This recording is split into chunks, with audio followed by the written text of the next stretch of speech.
you think there are key behaviors of leadership. Now, there's a lot of great leadership development activity going on throughout our country.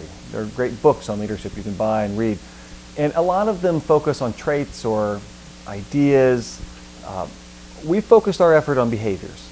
So we tried to identify what are the behaviors of leadership. And so the thinking is this: if leadership is an activity, if it has nothing to do with your position, if leadership is disconnected from authority, if it's an activity, you should be able to identify what those behaviors are.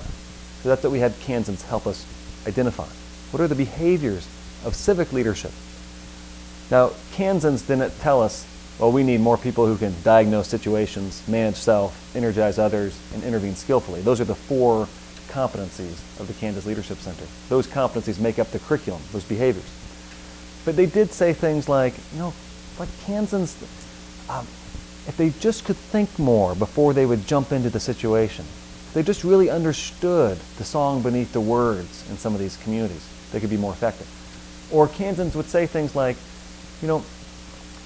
people just get so tripped up emotionally in a situation that they're no longer effective in a conversation. So we categorize that one, for example, as managing self. Or Kansans would say, people might have great ideas, but they have no clue how to actually engage a group of people or intervene into a community. They do it clumsily. They do it ineffectively. Well, so we call that intervene skillfully. Or Kansans would say that some Kansans might have great ideas, but they can't energize anybody else to care. So we call that energize others. Now, each of those competencies has a set of ideas, a set of curriculum that we've developed to go with it. So when you come to a Kansas Leadership Center event, you spend your time engaging in behaviors. And the expectation isn't that you'll talk about these behaviors while you're there. The expectation is that you actually begin practicing the behaviors in the experience itself.